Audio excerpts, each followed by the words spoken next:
And we are kicking off Women's Week with a bang. We've got Melissa Prax in the house. Melissa, thank you so much for joining us. And the first topic you are introducing to us is in terms of women's rights. Based on what you have researched, you're saying that Saudi Arabia isn't that far behind the U.S. in terms of women's rights. What do you mean by saying that? Yeah, so I think that growing up in the U.S. or in Europe, you have a Western lens that you kind of view everything with. And within that, you have a very specific, narrow bar that you have set for how women's rights need to look, exactly what kind of laws need to be in place. Like, we view it as, like, this is as good as it gets. Right. And I think that in doing that, number one, like as a reporter, discussing these kind of topics with people actually on the ground in these countries, I think that the way that often Saudi women are portrayed is that they don't have a voice, that they don't have autonomy.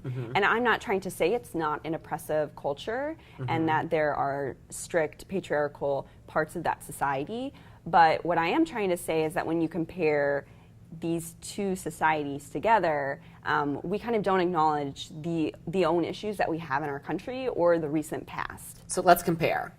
What are some of the things that you have found that maybe in our Western lens we don't view as jarring as we should?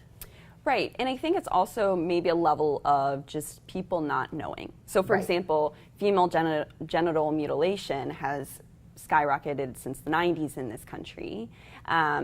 Things like that where, you know, and then on the flip side, in Saudi Arabia, in the 70s, only about 2% of women were educated there, and now it's about 91%. So when you have these different levels of like, what are you picking out to compare, and what constitutes as progress for women?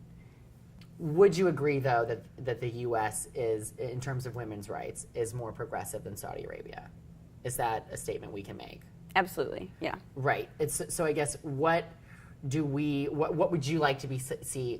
What would you like to see done in Saudi Arabia to help women?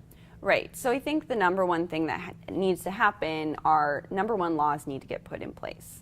But that doesn't automatically change mindsets. So right now in the U.S., the place that we're kind of at is still getting over some of these patriarchal ingrained views of women. So if you look at glass ceiling mindset, if you look at even just really recent things that have happened, so marital rape wasn't outlawed until 1993. Even a woman trying to run the Boston Marathon in the late 60s was held back by, physically held back by a race official, and people had to kind of help get this race official out so she could finish a race. To me, that is so recent, and then we still have current issues in our country that probably need tweaking. Yeah, I think it does remind us that progress is rarely a straight line, and it takes time. Right, and especially I think the other thing is that we often seem to compare ourselves to the way that we're portraying. It's not so much that we're comparing it, but it's the way that the media covers these issues, which makes it very belittling to other countries. And so what maybe we should do, though, is even compare ourselves to developed countries. So we're the only developed nation that doesn't have paid parental leave. And paid parental leave, of course, is not just a women's issue, but also kind of helping shatter that patriarchal mindset that who should take care of children? Men should. Couples who've adopted should also get paid parental leave, those kind of issues. Girl, we got a whole week of issues we're about to start discussing.